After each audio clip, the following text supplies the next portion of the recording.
Let's go to California and speak to Hatem Bazian, a professor of Middle Eastern cultures and languages at the University of California, Berkeley. Professor, thank you for your time. Everybody we are speaking to says, yep, good news, but. Why? Why so much but?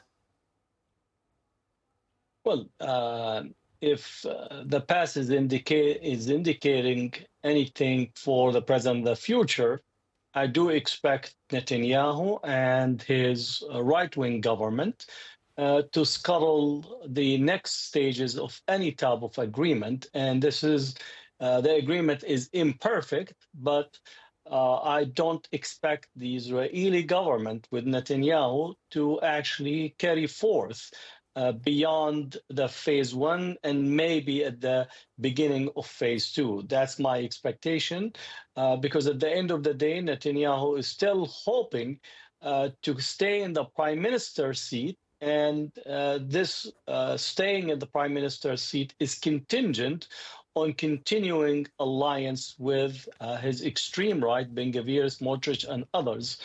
So what we have is a structural element within the Israeli current government that prevent Netanyahu from carrying forth.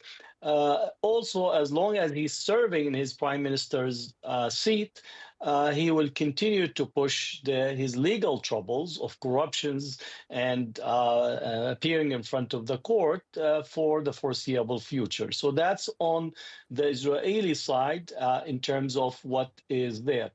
On the Palestinian side, on Hamas, the notion or the understanding that the second stage or the stages in the 20-point plan called for the disarmament of Hamas. I just can't see any type of possibility of a disarmament that Hamas would accept on the one hand, but also which force or combination of forces, whether Egyptians, Jordanian, or a combination of other forces that will be able to actually come into Gaza and carry on a disarmament plan, considering that Israel itself, with a 2-year genocide, has not been able to actually alter the basic parameters of the military structure on the ground. So that is also a major impediment. The third, which I think is an important piece, Trump's plan calls for the appointment of Tony Blair as almost a supervisor or as a high commissioner in the contemporary period, and also to have technocrats from Palestinian technocrats, but also members of the European Union, countries in the European Union that want to take part in this oversight. I don't think that the Palestinians, after experiencing 2 years of the genocide, will actually go back to almost a mandate era where a British High Commissioner, Tony Blair, who should not be anywhere close to Gaza, let alone anywhere close to the Middle East, but it seems he has a lot of time on his hand to come around and be in such a function, as if the disaster in Iraq was not sufficient enough for him to go to permanent retirement. So I can't foresee that possibility actually coming into any fruition. So that's why I say, or everybody's saying yes, but I think the but is a larger number of issues that are at play, and I don't think we're very close to arriving at any conclusion on that matter. Many people like you, Professor, have expressed a certain amount of skepticism about Israel's possible long-term commitment to this deal. When you look at it from the American point of view, how obvious is it?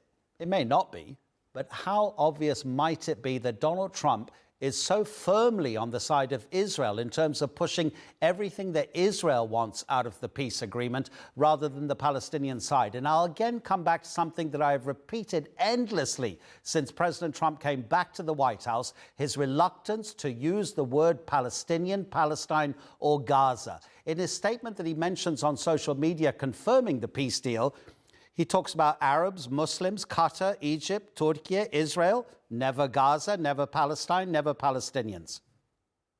Yeah, let's just be very clear and direct. Trump's political alliances and support in the United States come from deep pockets of those who support Israel. Sheldon Adelson in his first term and Miriam Adelson is one of his major supporters, Elon Musk and others. You could also speak of the CEO of Oracle, Larry Ellison. So on the political backing, he has the strong backing of this sector of what I call APAC and the financial corporate elite that is committed to Israel. And that includes both in the technology sector as well as other sectors within the economy. On the political landscape and on the voter base, he's heavily dependent and also has the strong support of the evangelicals. And the evangelicals, and this is actually very clear in relations to his current ambassador to Israel, Mike Huckabee, who is an evangelical leader and sees Israel or sees in supporting Israel a preparation for the millenarian second coming of Jesus. So what Trump wants is what literally is nagging at him. He wants to get the Nobel Peace Prize. And all of this theatrical that we are seeing in terms of his pushing and pressing on Netanyahu to get this agreement, he wants to have the Nobel Peace Prize because he doesn't want anything that Obama has received to be something that he is missing or is less in his almost credentials or list of accolades that he wants. So we have to understand his personal drive is not centered at ending the genocide, but rather to see if he could get the vote by the person being the person that brought, quote, peace and the release of the Israeli hostages, but actually notice that there is nothing in there about the 10,000 Palestinians that are prisoners that are rotting in Israeli jail, that are literally experiencing some of the most horrific conditions that any prisoner population have experienced, no accordance to the Geneva Convention or any type of normal treatment of the Palestinian prisoners. So it's not only an omission of Palestine, there is not even a recognition of the Palestinians as actually a being even in the landscape and the conflict. Also, Kushner and his team around, they're also looking at parts of Gaza as a possible real estate deal.